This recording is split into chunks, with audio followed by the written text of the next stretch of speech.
Assalamualaikum warahmatullahi wabarakatuh.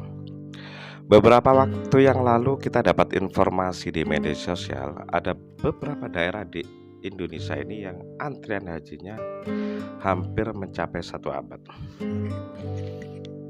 Dari berita saya tahu ternyata ini nggak seberapa valid ya. Ya valid, ya nggak valid lah. Maksudnya begini. Tahun ini karena memang haji ini baru pertama kali setelah 2 tahun libur. Karena khawatir pemerintah Arab Saudi banyak warga lokal yang berangkat haji karena rindu setelah 2 tahun haji. Dan juga memang setelah Covid, pemerintah Arab Saudi memutuskan untuk menerima lebih sedikit jemaah haji dari tahun kemarin, dari biasanya. Dan tentu saja ini berpengaruh pada penurunan kuota setiap negara, termasuk Indonesia. Seperti contohnya Indonesia. Indonesia itu biasanya mendapat sekitar 230.000 sekian lah untuk kuota haji per tahun. Tapi untuk tahun ini sekitar 105.000 sekian berapa gitu ya. Tapi tetap saja memang harus diakui Indonesia itu antriannya sangat panjang, sangat panjang. Bervariasi antar daerah, tidak sama. Ada yang kisaran mulai dari 21 tahun antriannya itu ya, sampai sekitar 36 tahun. Setiap daerah berbeda. Pertanyaannya mendasar kemudian adalah mengapa antrian di Indonesia itu begitu panjang? Sepengetahuan saya, kalau soal haji, Indonesia itu memang sudah hobi haji sudah sangat sejak zaman dulu, bahkan mungkin sebelum kemerdekaan. Bahkan saya pernah membaca ada sebuah 1 tahun atau 2 tahun ya, jamaah Indonesia, jamaah haji waktu itu 50% lebih jamaahnya adalah Indonesia. Hanya saja karena saya ini orang negara banyak yang kaya, terus terpaksa dan fasilitasnya gak mencukupi, terlalu banyak, khawatir menimbulkan korban, akhirnya dibuatlah kuota-kuota tersebut. Dan Indonesia sebenarnya sudah dapat paling besar itu 230.000 itu.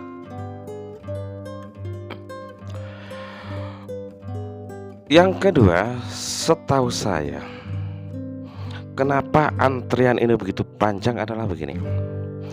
Ada begitu banyak perbankan ya, baik besar maupun kecil, baik syariah maupun tidak syariah konvensional, itu yang menawarkan dana talangan. Artinya begini,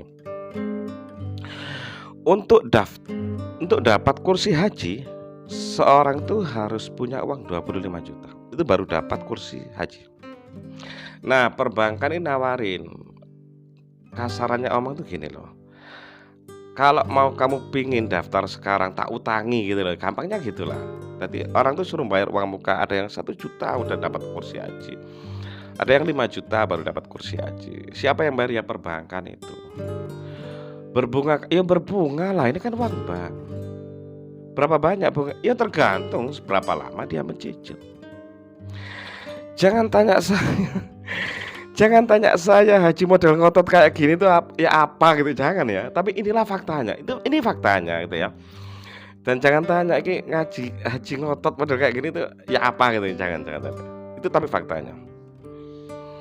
Dan yang ketiga, sejak beberapa tahun yang lalu, sejak antrian ini mengular, memanjang itu, ada banyak orang kaya yang mendaftarkan anak cucunya. Gak terima anaknya loh ya, cucunya yang masih kecil-kecil itu didaftarkan haji. Harapan mereka ketika anaknya itu sudah besar, mereka nggak perlu antri lagi, karena antrinya jelas nih, semakin lama jelas makin panjang. Dulu setahu saya nggak ada batasan umur, baru-baru ini ada batasan umur 12 tahun baru boleh daftar haji. Dan baru kemarin 21 tahun 2021 ada aturan baru lagi, mungkin karena terlalu panjang ini ya, dan ada terlalu banyak orang kaya ngotot menghajikan anak-anak yang masih kecil itu, usianya dibatasi 18 tahun baru boleh daftar haji.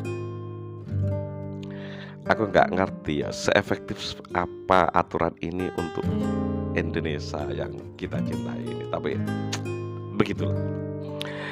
Beberapa waktu lalu sempat terbesit di otak saya tuh begini ya, oh sih kok ya apa cara nih agar antrian tuh memanjang kayak gini. Sempat terbesit di otak saya itu begini saja. Mereka yang berangkat haji itu, walaupun kita tahu ya, haji itu kan gak seperti zakat ya. Artinya gini, kewajiban zakat itu karena lebih ya, karena Anda punya uang sekian, setelah setahun sekian, aturannya macam-macam lah, kecuali zakat fitrah tadi. Haji itu nggak gitu. Anda mampu ya Anda berangkat, Anda mampu ya Anda haji, kalau nggak mampu enggak. Dan itu meliputi banyak hal, mampu itu ya kesehatan, kemampuan keuangan dan seterusnya. Hanya saja karena kita di Indonesia yang sangat jauh dari Arab Saudi sana, maka mampu itu lebih banyak yang diomong adalah keuangan. Artinya mereka yang berangkat sebagian besar adalah orang mampu. Maka wajarlah kalau mereka dikenakan pajak, itu menurut saya. Jadi kalau misalnya reguler biasanya 40 juta misalnya, ya udah mereka suruh bayar 120 juta. Saya pikir itu lumayan mengurangi panjangnya antrian. Kalau misalnya pemerintah takut ketika kelebihan uang ini misalnya ya sampai bikin heboh, gampang lah caranya. Begini aja, jangan masukkan kelebihan utang itu di kas negara, alokasikan saja untuk fakir miskin muslim misalnya kayak gitu, untuk mereka yang sakit yang gak bisa bayar, untuk biaya, untuk bayar sekolah mereka yang belum bisa bayar, untuk yang rumahnya hancur belum bisa bangun, untuk permodalan agar mereka dan seterusnya. Saya kira orang akan memakluminya lah. Saya pikir itu boleh dan adil. Tapi ketika kemarin saya tuh baca-baca di internet, saya tuh lumayan kaget ya. Saya kok baru sadar gitu loh. Kok saya tuh begitu bodohnya sampai nggak tahu. Ternyata haji reguler itu 50%-an disubsidi oleh pemerintah. Bayangkan loh, ini haji loh ini. Haji itu wajib tuh kalau mampu loh. Kalau nggak mampu nggak usah haji. Ngapain disubsidi coba? Contohnya mesti tahun ini aja ya. Itu kan sebenarnya angka yang diperlukan untuk haji selama 40 hari itu sekitar 80 juta sekian. Dan orang-orang dikenakan berapa? Nggak sampai 40 juta. Ya ampun, saya kok jadi teringat ceritanya ya, sampai itu Gus Bah itu pernah ditanya gini, haji itu wajib? Ya enggak lah, haji kok wajib. Orang muslim itu wajibnya bukan haji, orang muslim itu wajibnya ibadah gitu loh. Ya ibadahnya itu macam-macam, kalau kaya haji ya, kalau enggak kaya ya sabar gitu. Ya ya. Jadi enggak perlu. Oh ngotot aja enggak perlu kok dingototin itu kan, dikasih uang untuk haji kan syarat. Saya sampai bingung, kok bisa-bisanya negara kita kasih subsidi untuk haji itu kan, bingung bener-bener. Apakah kita itu sudah begitu kayanya kah negara ini gitu? Hutang kita itu banyak loh. Atau negara ini begitu religiusnya kah ngono, sampai masyarakatnya haji aja disubsidi, dicumbang, coba bayangkan. Coba bayangkan ya. Itu kalau per tahun 230.000. Kalau pemerintah per kepala dari 230.000 itu ngasih 40 juta, berapa uang yang dikeluarkan negara untuk ini? Ini orang mampu loh, kalau nggak mampu nggak masalah. Ini untuk kepentingan haji loh. Ini wajib kalau bisa, kalau mampu. Kalau nggak ngapain lagi? Uang dari mana tuh coba itu uang dari mana coba? Uang pajak, uangnya orang-orang miskin itu dikasihkan orang kaya-kaya itu. Apa-apaan itu coba? Saya tuh sampai, ataukah pejabat kita begitu gobloknya? Saya nggak akan peduli ya mereka tuh siapapun, saya nggak. Tapi untuk keputusan ini saya pastikan itu mereka begitu goblok, begitu tolong banget, serius banget. Kau nggak peduli mereka tuh punya apalah, terserah itu.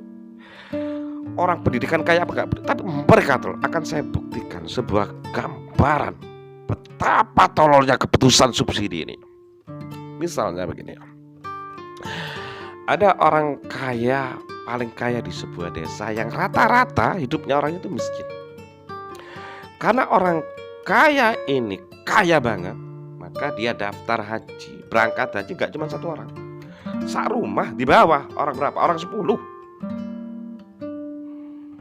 Karena haji reguler, maka berapa yang dia keluarkan? Gak sampai 400 juta. Padahal pemerintah yang dikeluarkan berapa untuk betul aslinya? 800 juta lebih. Itu artinya pemerintah memberi subsidi orang ini 400 juta, memberi orang ini cuma uang 400 juta hanya karena dia haji. Bu ya dikasih tetangga-tetangganya mungkin dia kan lebih butuh. Dia itu haknya itu kan uang mereka juga. Kurangkah alasan saya untuk mengatakan keputusan ini dibuat oleh orang bodoh. Assalamualaikum warahmatullahi wabarakatuh.